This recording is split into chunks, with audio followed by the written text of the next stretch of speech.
ഇന്ന് ഞാൻ ഹോസ്പിറ്റലിൽ പോകാൻ വേണ്ടിയിട്ട് റെഡി ആയിരിക്കുകയാണ് കേട്ടോ. രാവിലെ നേരത്തെ തന്നെ പോയിട്ട് വരാൻ വേണ്ടിയിട്ടാണ്.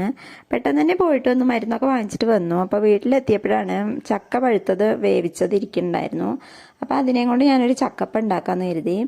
വേവിച്ച ചക്ക നന്നായിട്ടൊന്ന് ഉടച്ചു. അതിലേക്ക് കുറച്ച് അരിപ്പൊടിയും കുറച്ച് ഗോതമ്പ് പൊടിയും ചേർത്തു. പിന്നെ തേങ്ങാക്കൊത്തും ഇട്ട് കൊടുത്തു.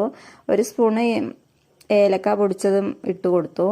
പിന്നെ ശർക്കര പാനിയാണ് കേട്ടോ, അതും കൂടെ ചേർത്ത് കൊടുത്തിട്ടൊന്ന് നന്നായി മിക്സ് ചെയ്തു. പിന്നെ ഇല വാട്ടി വെച്ചതിലേക്ക് മിക്സ് ചെയ്ത മാവ് വെച്ച് ഇല മടക്കി വെച്ച് ഇഡ്ഡലി പാത്രത്തിലാണ് കേട്ടോ, ആവിയിലാണ് വേവിച്ചെടുക്കണേ. പാത്രത്തിൽ ഈ പൊതികളൊക്കെ അടുക്കി അടുക്കി വെച്ചിട്ട് അടുപ്പത്ത് വെച്ചു. ഇനി അത് അവിടെ കിടന്ന് വേവട്ടെ. അപ്പോഴേക്കും ഭയങ്കര ചൂടായിരുന്നു കേട്ടോ, ഉച്ചയൊക്കെ ആയപ്പോഴേക്കും. അപ്പോൾ ഞാൻ മുന്തിരി ജ്യൂസ് അടിക്കാൻ പറ്റിയ മുന്തിരി ഉണ്ടായിരുന്നു. അപ്പോൾ അതെടുത്തിട്ടൊരു ജ്യൂസ് അടിച്ചു. അതൊരു ഗ്ലാസ് കുടിച്ചു. നല്ല ചൂടല്ലേ, അപ്പോൾ ജ്യൂസ് കുടിക്കുമ്പോൾ നല്ലതാണ്. അതൊക്കെ കഴിഞ്ഞ് ചക്കപ്പ റെഡി ആയിട്ടുണ്ട് കേട്ടോ. ഇനി 4 മണി ചായക്ക് അതിരിക്കട്ടെ എന്ന് കരുതി. അപ്പോൾ തണുക്കും ചെയ്യും. അങ്ങനെ 4 മണി ചായക്ക് ചക്കപ്പം കൂട്ടി ചായ കുടിച്ചു.